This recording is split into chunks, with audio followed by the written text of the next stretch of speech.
వచ్చే ఏడాది మార్చి 31 నాటికి మావోయిస్టు రహిత భారతే లక్ష్యంగా ఆపరేషన్ కగార్ కొనసాగుతోంది. వరుస ఎన్కౌంటర్లతో దండకారణ్యం దద్దరిల్లుతోంది. మావోయిస్టుల పనైపోయిందంటూ స్వయంగా కేంద్ర హోంమంత్రి ట్వీట్ చేశారు. భద్రతా దళాలకు టార్గెట్లు పెట్టి మరీ ఫినిష్ చేస్తున్నారు. ఈ దెబ్బతో మావోయిస్టు పార్టీ ఇక చరిత్ర పుటలకే పరిమితం కానుందా? విప్లవ పోరుబాటలో తనదైన ముద్ర వేసిన మావోయిస్టులకు ఆఖరి ఘడియలు వచ్చాయా? Watch this report.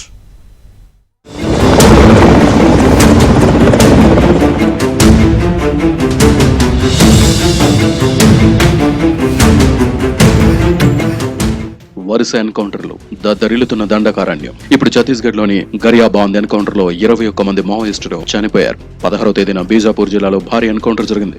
అప్పుడు 18 మంది ప్రాణాలు కోల్పోయారు. అంటే వారం రోజుల వ్యవధిలోని 2 భారీ ఎన్కౌంటర్లలో దాదాపు 40 మంది నక్సలైట్లు అసువులు బాశారు. గత ఏడాది ఏప్రిల్ 16న కాంకేర్ జిల్లాలో జరిగిన భారీ ఎన్కౌంటర్లో 29 మంది మావోయిస్టులు చనిపోయారు. ఈ ఘటనలు చాలు అడవిలో అన్నాలను ఏరివేసేందుకు ప్రభుత్వం ఎంతగా ప్రయత్నిస్తుందో చెప్పడానికి.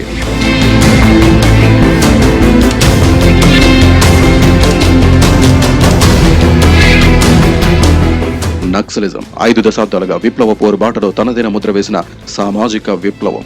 50 ఏళ్ల క్రితం పశ్చిమ బెంగాల్ నక్సల్ బరిలో పురుడు పోసుకున్న విప్లవ ఉద్యమం తెలుగు గడ్డపై అడవి బాట పట్టిన మేధావి వర్గంతో దేశమంతా విస్తరించింది. సామాజిక చైతన్యం స్ఫూర్తి ఉన్న యువత అడవి బాట పట్టారు.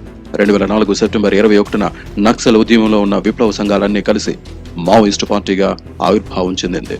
గత 20 ఏళ్లుగా మావోయిస్టు పార్టీ దేశవ్యాప్తంగా 18 రాష్ట్రాల్లో విస్తరించింది. రెడ్ కారిడార్ పేరుతో మావోయిస్టులు దేశ అంతర్గత భద్రతకు సవాల్గా మారారని గతంలో యూపీఏ సర్కార్ 2009లో ఆపరేషన్ గ్రీన్ హంట్ పేరుతో మావోయిస్టుల నిర్మూలన కోసం ఆపరేషన్ మొదలైంది. ఆ తర్వాతి కాలంలో మోదీ సర్కార్ ఆపరేషన్ ప్రహార్ తర్వాత ఆపరేషన్ కగార్ తో మావోయిస్టులను కోలుకోలేని దెబ్బతీస్తున్నారు. మావోయిస్టులు ఆయుధాల వీడి జనజీవన స్రవంతిలో కలవాలని అమిత్ షా పిలుపునిచ్చారు. ఆయుధాలతో అడవుల్లో ఉంటూ హింసాత్మక చర్యలకు పాల్పడే మావోయిస్టులను 2026 మార్చి 31 నాటికి ఏరివేస్తామని హెచ్చరించారు. మావోయిస్టులు నేపాల్ పశుపతినాథ్ ఆలయం నుంచి ఆంధ్రప్రదేశ్ తిరుపతి వరకు రెడ్ కారిడార్ కోసం ప్లాన్ చేశారని, మోదీ పాలనలో అది ధ్వంసమైందని అన్నారు అమిత్ షా. ఇప్పుడు మావోయిస్టులు ఛత్తీస్గఢ్, ఒడిశాలోని కొన్ని జిల్లాలకు మాత్రమే పరిమితమయ్యారు. గత ఏడాది జనవరి నుంచి ఆపరేషన్ కగార్ పేరుతో మావోయిస్టుల కంచుకోట అబూజ్మడ్ టార్గెట్ గా కేంద్ర భద్రతా బలగాలు దండకారణ్యం నలుదిక్కులా చుట్టుముట్టాయి. సిఆర్పీఎఫ్, బీఎస్ఎఫ్, కోబ్రా బలగాలతో పాటు స్థానిక పోలీసు బలగాలు ఆపరేషన్ కగార్ లో ఉన్నారు. డ్రోన్లు, చాపర్లతో వైమానిక దాడులు చేస్తున్నారు. 11 సిఆర్పీఎఫ్ క్యాంపులు, 180 ఫార్వర్డ్ బేస్ క్యాంపులు ఏర్పాటు చేశారు.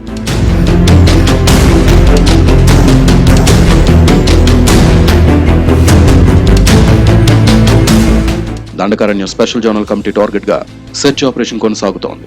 ఆదివాసీ నివాస ప్రాంతాల్లో బాంబింగ్ చేయిస్తున్నారని మావోయిస్టు పార్టీ ఆధారాలతో లేఖలు విడుదల చేశారు. గత ఏడాది జనవరి నుంచి ఇప్పటి వరకు వరుస ఎన్కౌంటర్లతో 300 మంది మావోయిస్టులను చంపేశారంటూ మావోయిస్టు పార్టీ లేఖ విడుదల చేసింది.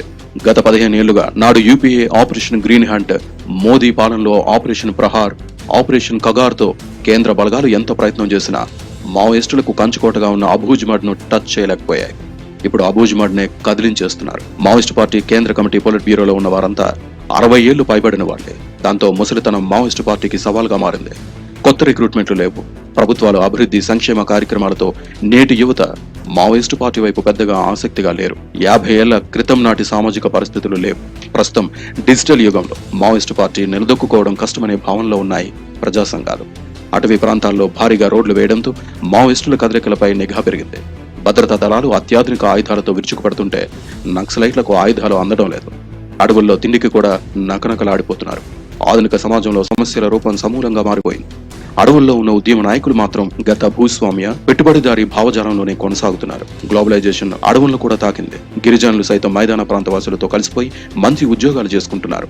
ఉన్న మావోయిస్టులు సైతం లొంగుబాట్లు, కుంగుబాట్ల దారి పట్టారు. ఉద్యమం నీరుగారిపోయింది.